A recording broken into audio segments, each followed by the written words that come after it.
最近市场上有一个代币真的是掀起了滔天巨浪，短短3天就飙涨了150%。好，今天我们就来好好聊聊它背后的故事。没错，就是这个数字150%，注脚就是 Crypto.com 的 CRO 代币，3天哦，不是3个月，是3天就涨了超过150%，很多人都雾里看花，想说，这到底是在涨什么？那这种惊人的涨幅，你觉得它是一个千载难逢的黄金机会，还是其实是一个我们都该注意的警讯呢？让我们一起来深入挖掘一下，看看这些漂亮的数字背后到底藏了些什么。好，但在我们深入之前呢，有一个重点，我觉得必须要先讲清楚，就是大家普遍认为 Crypto.com 这个交易所本身算是安全的，没什么大问题。但是它的原生代币 CRO，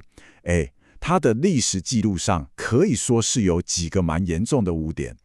第一个警讯就是福利回收。你想象一下哦，你可能就是为了他们家信用卡超棒的福利，所以锁仓了一大笔 CRO 代币。结果呢，市场一走熊 ，Crypto.com 竟然一句话都没说，就单方面把这些福利全部取消了。这真的让很多老用户觉得自己完全被背叛了。好，再来第二个警讯，这个时间点还特别敏感，就发生在 FTX 崩盘的时候，他们居然不小心把价值4亿美金的以太币转到了一个完全错误的地址。虽然说钱最后有缴回来了，但这种乌龙事件真的会让大家对他们的内部控管打上一个超级大的问号。不过接下来这第3个警讯可能才是最让长期持有者心寒的一点，因为他们提出了一个方案，可以说是直接在挑战加密货币最核心的一个原则。简单说，就是他们想来一次反向销毁。你看之前他们销毁了700亿枚的 CRO， 这个意思就是说，这些代币应该是永久从市场上消失了，对吧？结果现在他们竟然提议说要把这些代币重新铸造回来，这就有点像央行突然说，我们之前烧掉的那些钞票，现在决定再把它们全部印回来。在区块链的世界里，这种操作几乎是不可思议的。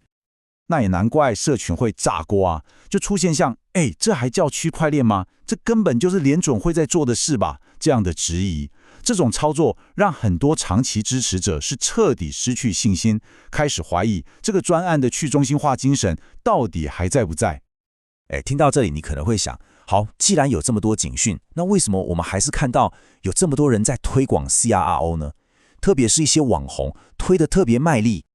其实这个问题的答案往往不在代币本身的基本面，而是要去看看交易所设计的那套激励机制。里面其实藏了一些蛮巧妙的安排。这个机制是这样运作的：首先，网红们会用他们的专属连结来推广 Crypto.com， 再来，他们赚到了佣金。重点来了，并不是拿现金，而是拿到 CRO 代币。那这就导致了最关键的第3步，因为他们手上握有大量的 CRO， 他们当然会有最直接的经济动机去想办法把币价推高嘛。这就是一个很明显的潜在利益冲突，所以当你在网络上看到相关推广的时候，这一点你心里一定要有个底。不过话说回来就算你完全不碰 CRO， 这次的事件也像一面镜子，它反映出了整个加密货币市场现在的状况，所以这对每一个人来说其实都是一个很重要的信号。怎么说呢？历史经验告诉我们，当牛市来临的时候，各种所谓的山寨币就会开始轮流疯涨，也就是大家说的山寨币季节。那像 CRO 这样基本面其实有不少疑虑的代币都能够这样急剧飙升，这就强烈暗示了一件事，整个市场的风险偏好正在快速升温，钱开始变得不怕死了。所以说 CRO 的飙涨就像往市场里投下了一颗石头，它激起的涟漪远远不只影响它自己，这种对高风险资产的热情其实正在整个加密货币市场蔓延开来。好，那现在我们就把镜头拉远一点，来看看更宏观的市场脉动。首先我们看到以太坊的质押出场队列现在是创下了历史新高，要排队出场竟然要等快19天，这代表什么？这代表在以太币3个月内大涨了72%之后，很多早期投资者现在正排着队准备要获利了结。这是一个市场热起来之后非常正常的现象。再来看这个真的很有趣，完美展现了市场的风向转变的有多快。你看，几个月前，主流媒体的论述还是华尔街对以太坊根本没兴趣，结果今天它摇身一变，成了华尔街的首选代币。这个转变是不是非常戏剧性？而且机构的兴趣可不是随便说说的哦，数据会说话。你看，最近流入以太坊现货 ETF 的资金，竟然是比特币的整整10倍以上。这就非常清楚地告诉我们，华尔街那些大户的钱现在正往哪里跑。同时，我们也看到像女股神的方舟投资 ARK Invest 正持续加码相关的公司，还有像稳定币 USDC 的发行商 Circle 也透过跟万事达卡的合作，把加密货币带入全球支付系统。这些都在一步一步地打通加密货币跟传统金融之间的连结。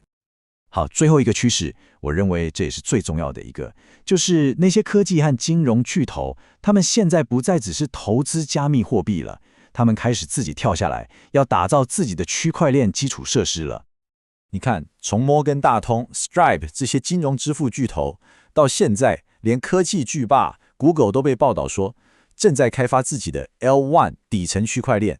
这就意味着我们未来网络世界的基础建设可能要迎来全新的，而且是重量级的玩家了。